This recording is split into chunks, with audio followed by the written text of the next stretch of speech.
حدیث مبارکہ میں آتا ہے نبی پاک علیہ السلام نے فرمایا، اے میری امت،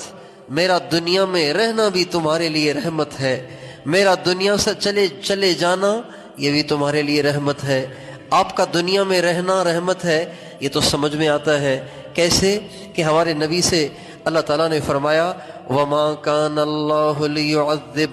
لِيُعَذِّبَهُمْ وَأَنْتَ فِيهِمْ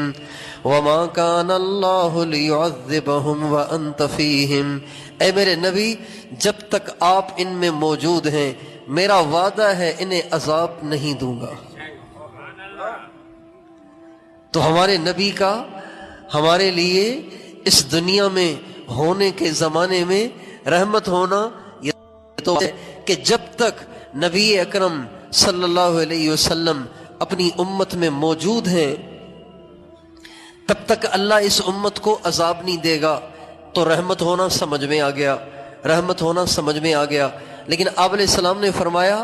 میرا دنیا سے جانا بھی تمہارے لیے رحمت ہے، وہ اس طرح کہ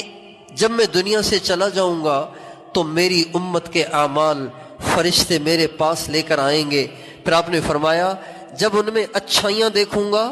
اللہ کا شکر ادا کروں گا، اور جب اس میں گناہ دیکھوں گا تو تمہارے لیے اللہ سے استغفار کروں گا۔ ساری دنیا میں جتنی برائیاں ہو رہی ہیں جو آپ کی امت کر رہی ہے، جو آپ کی امت سے صادر ہو رہے ہیں، کیا کچھ ہو رہا ہے زبان پہ بھی نہیں لایا جا سکتا اسے، اتنی دنیا میں برائیاں ہو رہی ہیں۔ یقیناً جب ہمارے نبی کے سامنے یہ جاتی ہوں گی تو ہمارے نبی استغفار تو کرتے ہوں گے، لیکن آپ کو دکھ بھی تو ہوتا ہوگا، آپ کو صدمہ بھی تو ہوتا ہوگا کہ ہائے میری وہ امت جس کے لیے میں نے پتھر بھی کھائے، پتھر پیٹ پہ باندھے، فاقے اٹھائے، ان کے لیے میں لہو لہاں ہوا، ان کے لیے میری بچیوں کو طلاقیں ہوئیں، ان کے لیے میرا گھر لٹا، میری عزت پامال ہوئی، اور مجھے مکے کے بازاروں میں بے عزت کیا گیا، اور مجھے احد کے دامن میں زخمی کیا گیا، یہاں تک کہ میں بے ہوش ہو گیا، میرے دندان مبارک شہید کیے گئے، میرے اہل بیت پہ کیا کیا قربانیوں کے پہاڑ ٹوٹے اور کیسی کیسی پریشانیاں آئیں، میرے صحابہ کے گھر ویران ہوئے اور ان کی خاندان اجڑ گئے، جس امت کی وجہ سے آج وہ امت ساری رات فیس بک پہ بیٹھ کے ننگی فلمیں دیکھ رہی ہے، اور وہ امت ساری رات کانوں میں ہینڈ فری لگا کے گانے سن رہی ہے، اور وہ امت نمازوں سے غافل، مسجد سے غافل، ذکر سے غافل، قرآن سے غافل، نمازوں سے غافل، اچھائیوں سے غافل، اسلام سے غافل، دین سے غافل، اور تو اور نبی کے غلام کیا بنتے، نبی کی سنتوں کا مذاق اڑانے لگ گئے۔ کتنے نوجوان ہیں جو داڑھی کو آر سمجھتے ہیں، داڑھی کو آر سمجھتے ہیں، عیب سمجھتے ہیں، ٹوپی پہننے کو عیب سمجھتے ہیں، پگڑی کا مذاق اڑاتے ہیں۔ ہاں ہاں دیکھا ہے ہم نے پگڑی والوں کو، ہاں ہاں دیکھا ہے ہم نے نمازیوں کو، ہاں ہاں دیکھا ہے ہم نے حاجیوں کو، دیکھ لیا ہے ہم نے تبلیغیوں کو، دیکھ لیا ہے ہم نے مدرسے والوں کو، دیکھ لیا ہے ہم نے مسجد کے ملاؤں کو۔ کتنے لوگ ہیں جو مذاق اڑاتے ہیں۔ میرے محترم بھائی اور دوستو، جب یہ ساری کارگزاریاں آقائے دو جہاں، سرکار دو عالم، وجہ کائنات، محمد مصطفیٰ احمد مجتبیٰ، سیدنا و مولانا و حبیبنا و شفیعنا و قرۃ اعیننا محمد الرسول اللہ صلی اللہ علیہ وسلم کے سامنے جب یہ باتیں جاتی ہوں گی آپ کا دل کتنا دکھتا ہوگا کہ جن کے لیے ہم پس گئے، جن کے لیے ہم ذبح ہو گئے، جن کے لیے ہم لہو لہاں ہوئے، وہ ہمارا مذاق اڑا رہے ہیں، اور وہ یہ کر رہے ہیں۔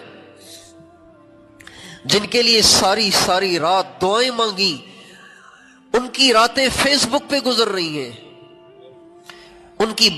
کی راتیں ارطغرل کے ڈرامے دیکھتے گزر رہی ہیں، ان کی راتیں ننگی فلمیں، غیر محرم عورتوں سے گپے لگانے میں گزر رہی ہیں، جن کے لیے ساری رات دعائیں مانگی تھی۔ میرے دوستو، ہمارے نبی نے ایک دو راتیں نہیں، بیسیوں نہیں، سینکڑوں راتیں ساری رات امت کے لیے رو کے گزاری ہیں۔ اللہ تعالیٰ نے کسی نبی کو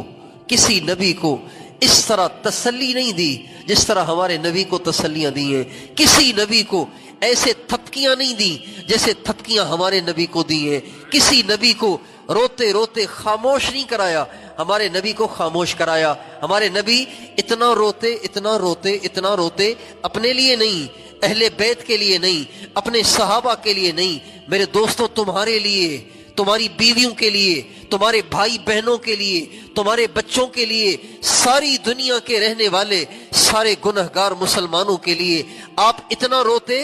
اتنا روتے اتنا روتے کہ قرآن کی آیتیں دھڑا دھڑ اترتی، لعلک باخع نفسک الا یکونوا مؤمنین، لعلک باخع نفسک علی آثارہم ان لم یؤمنوا بہذا الحدیث اسفا۔ اے میرے نبی، اگر یہ ایمان نہیں لاتے تو کیا تو اپنے آپ کو نچوڑ دے گا؟ کیا تو اپنا گلا گھونٹ دے گا؟ کیا تو اپنے آپ کو ہلاک کر دے گا؟ اتنا آپ کا رونا، اتنا رونا اتنا رونا کہ اللہ کو ترس آ جاتا، رحم آ جاتا، اور حضرت جبریل کے ذریعے اللہ اپنے نبی کو خاموش کراتے تھے، اتنا آپ روتے تھے، اتنا آپ روتے تھے۔ ساری رات، 20 راتیں ایسی ہیں جن راتوں میں ہمارے آقا نے 1 منٹ بھی آرام نہیں کیا، ساری رات آنسو جاری ہے، 1 سیکنڈ کے لیے آپ کے آنسو نہیں رکے۔ میرے دوستو، جس نبی نے ہمارے لیے اتنا کچھ کیا، جب اس نبی کے پاس ہماری آج کی راتوں کی کارگزاریاں، ہمارے دنوں کی کارگزاریاں، ہماری عدالتوں کی کارگزاریاں، ہمارے بازاروں کی کارگزاریاں، ہمارے دفتروں کی کارگزاریاں، ہمارے ایوانوں کی کارگزاریاں، ہمارے اسمبلی ہالوں کی کارگزاریاں، ہماری یہ نوجوان بچیاں جو بے پرد ہو کر اپنے گلے میں پرس لٹکا کے بازاروں میں نکلتی ہیں اور شاپنگ سینٹروں میں جاتی ہیں اور بازاروں میں شاپنگ کے لیے نکلتی ہیں، یا اپنے ہاتھ میں دستہ لے کر بے حیائی کے لباس اوڑھ کر جب وہ کالجوں میں جاتی ہیں، یونیورسٹیوں میں جاتی ہیں، اسکولوں میں جاتی ہیں، یہ ساری کارگزاریاں جب آقا کے پاس جاتی ہوں گی تو یقیناً آقا استغفار تو کرتے ہوں گے، لیکن دکھ تو کتنا ہوتا ہوگا۔